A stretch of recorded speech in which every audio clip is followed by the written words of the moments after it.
कभी आपने सोचा है कि फुटपाथ पर हर वो चीज क्यों मिलती है जो मॉल या शोरूम में मिलती है?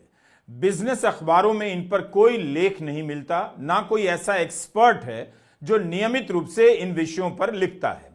इस पर ध्यान इसलिए आया कि हम रुपए के कमजोर होने के असर को समझना चाहते थे।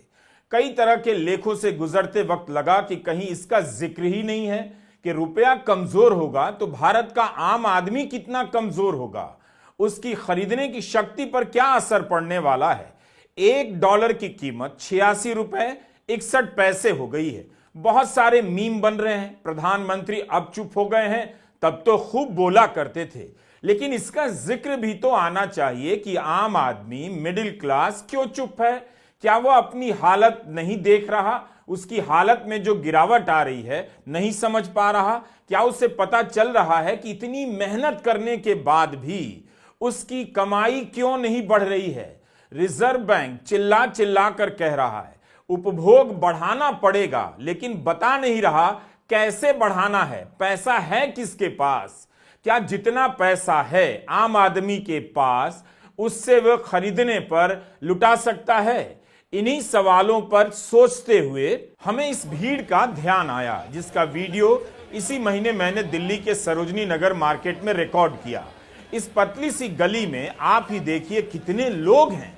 क्या इतनी भीड़ आप किसी मॉल में देखते हैं? कभी कभार को छोड़ दीजिए तो आम तौर पर मॉल खाली ही नजर आते हैं। कभी आपने सोचा कि सरोजनी नगर, गांधी विहार, सदर बाजार जैसे बाजारों में आने वाली ये जो भीड़ है उसकी आर्थिक क्षमता क्या है? इनमें से कई लोग हैं जो सपना मॉल में जाकर देखते हैं, मगर पूरा करते हैं फुटपाथ पर। फुटपाथ पर बिकने वाली इन्हीं चीजों के सहारे वे उपभोक्ता होने का सुख प्राप्त करते हैं। जरूरत और शौक की तमाम चीजें उन्हें यहाँ कम दामों में मिल जाती हैं। इनके ही जीवन का भरोसा नहीं तो इन्होंने भी खरीदी गई सस्ती चीजों के सदा चलने की उम्मीद अब छोड़ दी है। इनकी उम्मीद बस इतनी है कि कोई चीज एक सीजन भर चल जाए, बहुत है। डॉलर मजबूत होता जा रहा है। भारत की मुद्रा एशिया की मुद्राओं में सबसे खराब हालत में है। 2021 और 2022 के साल में भी भारत का रुपया एशिया की मुद्राओं में सबसे खराब प्रदर्शन करने वाला था। इन दिनों एक तर्क दिया जा रहा है कि पाउंड भी तो डॉलर के मुकाबले गिर रहा है, लेकिन भारत के रुपए के कमजोर होने का सही जवाब नहीं लगता, क्योंकि दिसंबर से लेकर अब तक भारत का रुपया डॉलर के मुकाबले 2% तक कमजोर हो गया है। हम आपकी मदद के लिए एक जानकारी और देना चाहते हैं। सिक्किम और गोवा के बाद दिल्ली में प्रति व्यक्ति आय भारत के सभी राज्यों से ज्यादा है। दिल्ली के लोगों की प्रति व्यक्ति आय 4.5 लाख रुपए से अधिक है। पूरे भारत का जो औसत प्रति व्यक्ति आय है उससे डबल है दिल्ली में। इसके बाद भी दिल्ली की हालत बहुत खराब है, इतनी कि यहां 3 पार्टियां महिलाओं के खाते में पैसे डालने का वादा कर रही हैं। आम आदमी पार्टी 2100 रुपए देने की गारंटी दे रही है, तो कांग्रेस और बीजेपी 2500 रुपए प्रति माह। कभी आपने सोचा कि क्या भारत इतना गरीब है कि सिर्फ 2500 रुपए की गारंटी में वोट मिल सकता है?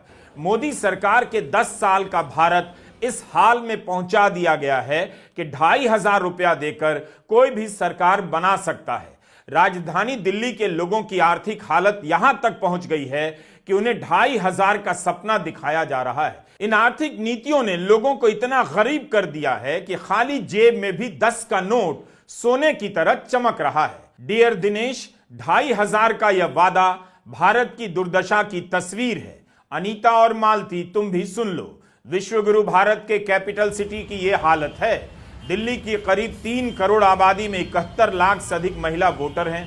कभी आपने सोचा था कि आपकी राजधानी इतनी गरीब है?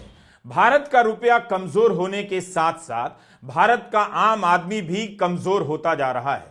उसकी कमाई बढ़ नहीं रही और रुपया भी कमजोर, महंगाई ऊपर से बलजोर, तो जाहिर है आम आदमी पर असर पड़ेगा।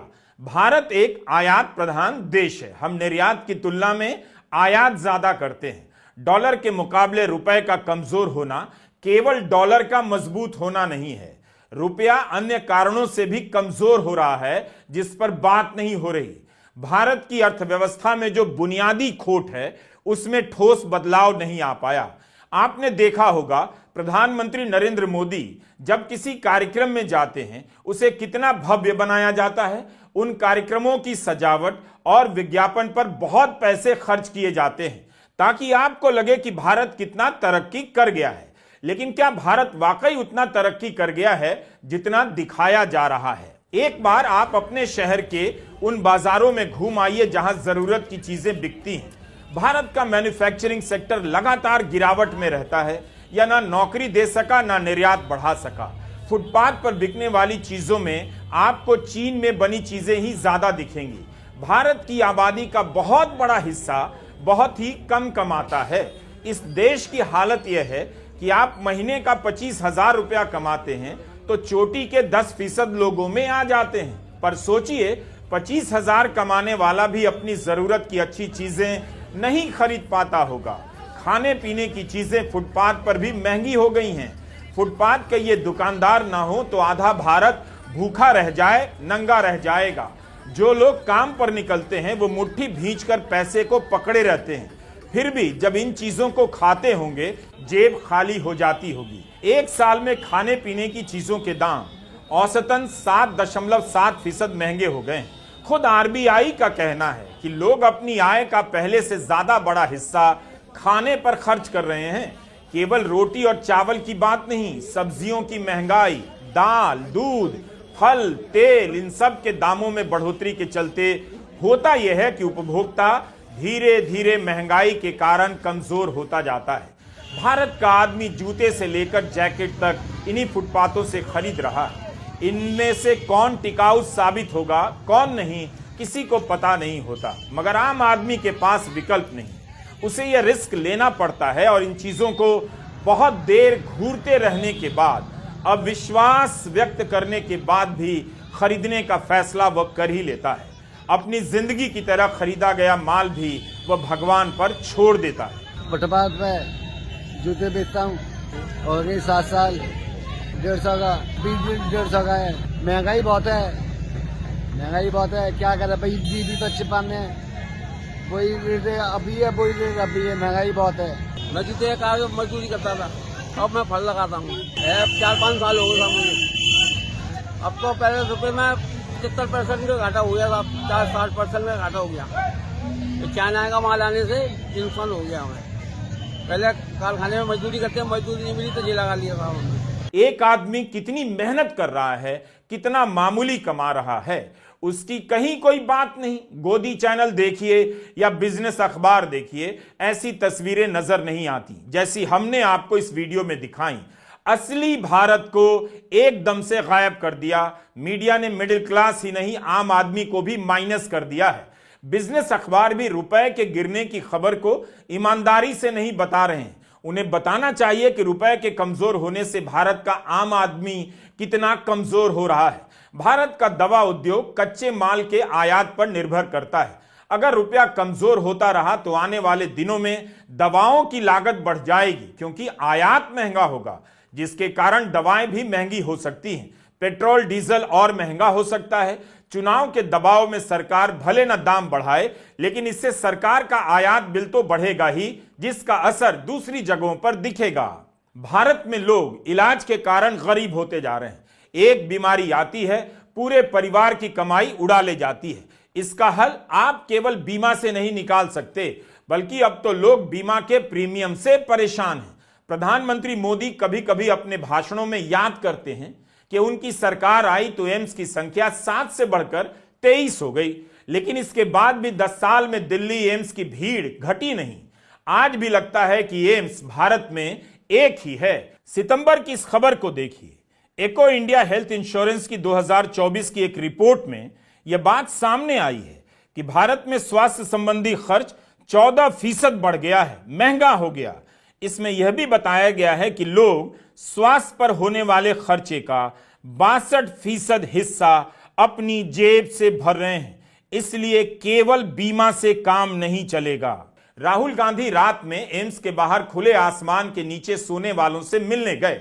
एम्स में इलाज कराने आया भारत यहां दिख जाता है। इलाज के इंतजार में लोग ठंड में इस हाल में रह रहे हैं।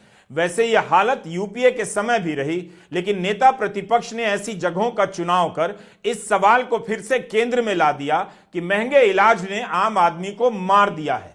केवल इलाज महंगा नहीं, इन मरीजों के साथ राहुल का यह वीडियो याद दिला रहा है कि राज्यों और जिलों में इलाज का ढांचा चरमरा गया होगा।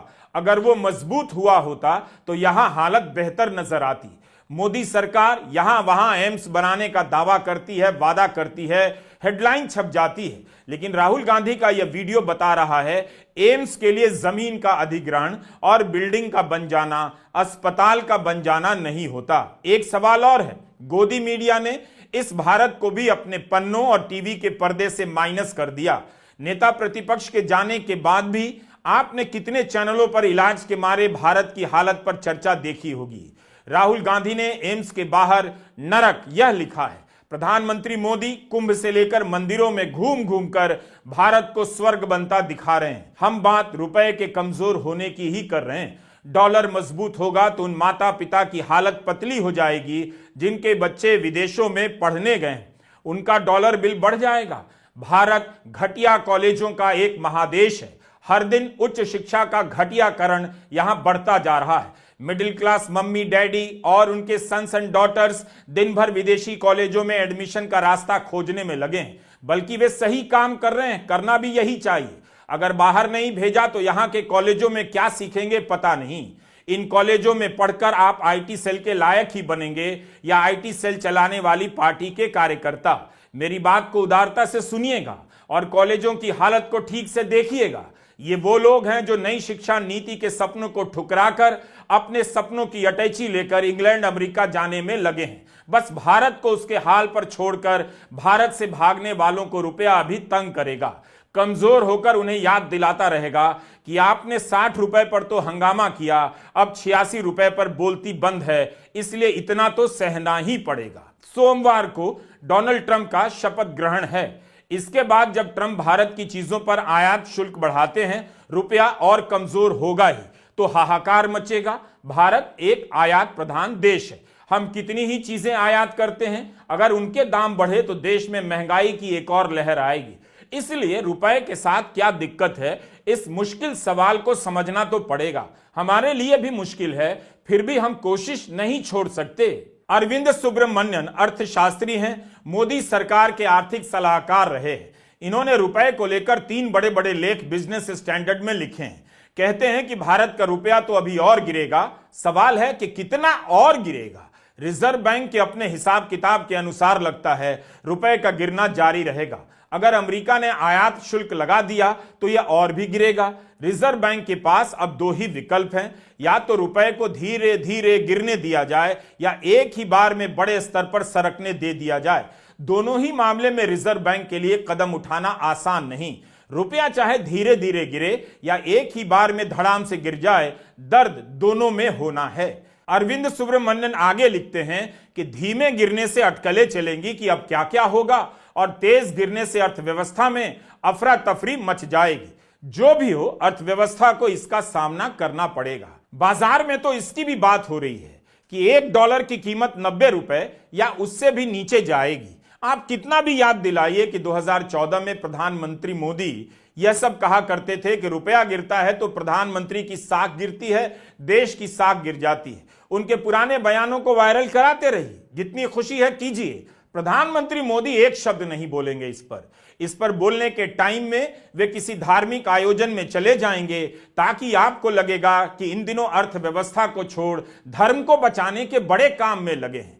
प्रेस कॉन्फ्रेंस तो उन्होंने 10 साल से नहीं की, तो इसकी कोई संभावना नहीं कि इन मुद्दों को समझने वाले पत्रकार उनसे सवाल जवाब करने का अलौकिक सुख प्राप्त कर सकेंगे। तो जवाब आपको नहीं मिलेगा, लेकिन आपकी अपनी माली हालत कैसी है यह तो आप जानते ही हैं। शेयर बाजार में गिरावट का लंबा दौर रुकता नजर नहीं आ रहा। सोमवार को ट्रंप के शपथ के बाद क्या हाल होगा देखना बाकी है। जनवरी के 13 दिनों में 13 लाख करोड़ से अधिक स्वाहा हो गए। 17 जनवरी को सेंसेक्स 423 पॉइंट गिरा और निफ्टी 108 पॉइंट। लगातार दूसरे हफ्ते मार्केट गिरा। 2 हफ्ते में कुल 3% गिरा है। आईटी में सबसे ज्यादा गिरावट है। इस हफ्ते निफ्टी आईटी 6% गिरा है। पिछले 1 साल में निफ्टी आईटी इतना कभी नहीं गिरा। अमेरिकी निवेशक भारतीय बाजार से पैसा निकालने में लगे हैं। इसकी भरपाई में घरेलू निवेशकों का पैसा बाजार में डाला जा रहा है। लेकिन कब तक डीआईआई के भरोसे विदेशी निवेशकों की भरपाई करेंगे? बीजेपी समर्थक कहने लगे हैं, क्या हुआ, विदेशी निवेशक चले गए तो जाएं, घरेलू निवेशक खरीद लेंगे। लेकिन यह ना तो तस्वीर सही है और ना सच्चाई। विदेशी निवेशकों का निवेश मायने रखता है। रुपए को बचाने के लिए रिजर्व बैंक डॉलर बेचे जा रहा है। डॉलर बेचने से उसका विदेशी मुद्रा भंडार 10 महीनों में निचले स्तर पर है, सबसे न्यूनतम। आप अचानक से विदेशी निवेशकों और निवेश या विदेशी मुद्रा भंडार को बेकार साबित नहीं कर सकते।